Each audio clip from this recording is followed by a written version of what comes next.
There are moments when a story doesn't kick down the door screaming for attention, but instead taps politely and keeps coming back until you finally answer. It shows up in trusted reports, sneaks into serious hockey podcasts, and gradually settles into coverage as something that feels realistic rather than reckless. That's exactly how this situation between the Toronto Maple Leafs and the Edmonton Oilers has started to take shape. Not as some wild trade machine fantasy, but as a practical response to two teams whose paths are quietly crossing at the wrong time.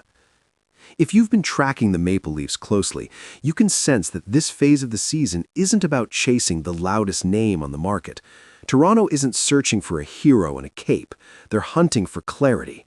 The conversation inside the organization revolves around balance, chemistry, and assigning real jobs to players instead of hoping talent magically sorts itself out.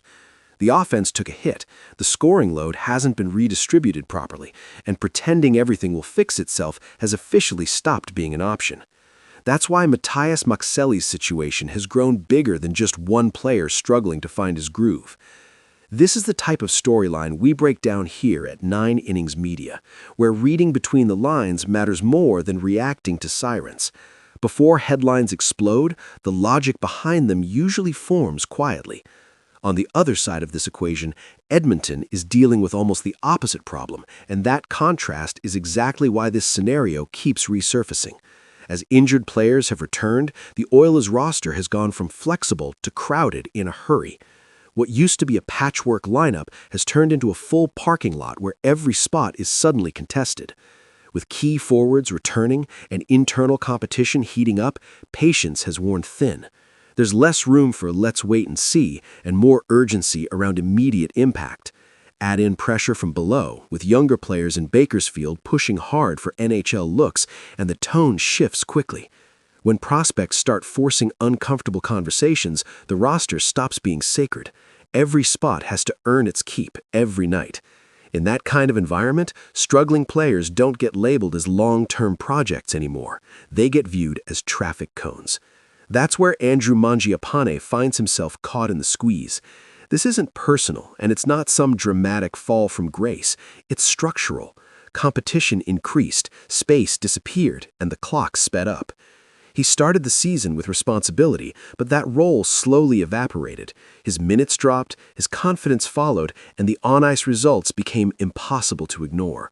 Pucks dying on his stick, plays losing momentum, and a scoring line that reads like a typo. One goal in 24 games will do that to you, especially when expectations were much higher coming in. Edmonton didn't sign him hoping for quiet nights. When it becomes clear early that the return isn't matching the investment, smart organizations don't wait until the situation becomes radioactive. They explore alternatives. That's why the conversation around a trade has opened up. There's a mutual understanding that if the right opportunity appears, especially one offering a fresh role, both sides would at least listen. This isn't about exile. It's about admitting the fit isn't working in a roster that suddenly has no spare oxygen. That's where Toronto realistically enters the picture. The Maple Leafs need a winger who can hold his nerve when games tighten up and space disappears. Makseli was brought in to help offset lost offense, but his time in Toronto has been anything but settled. Healthy scratches, lineup shuffles, and constant role experiments have followed him around like a bad playlist. Yes, his ice time has ticked up recently, which suggests hope still exists, but this roster isn't built for extended auditions. Here's the irony. Even without locking down a role in Toronto, Makseli has outproduced Mangiapane this season and has already flashed legitimate top 6 upside earlier in his career. Still, it's fair to say the partnership with the Leafs hasn't clicked, not due to talent, but because expectations, usage, and timing never aligned. Sometimes it's not a bad marriage, it's just two people arguing over the thermostat. This isn't about swapping problems. It's about acknowledging that two valuable players might need different rooms to breathe.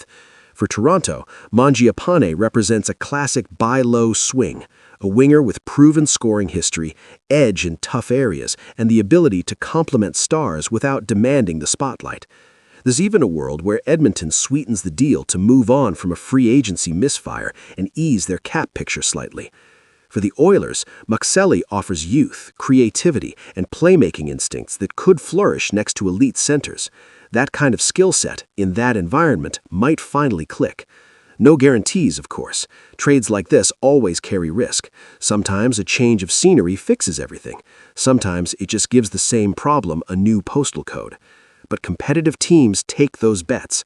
They don't wait for stagnation to turn into crisis. They test solutions early. So if you were running the Leafs, would you roll the dice now on a fresh environment or keep forcing a fit that hasn't quite worked? Either way, this is the kind of decision that defines seasons long before the standings do.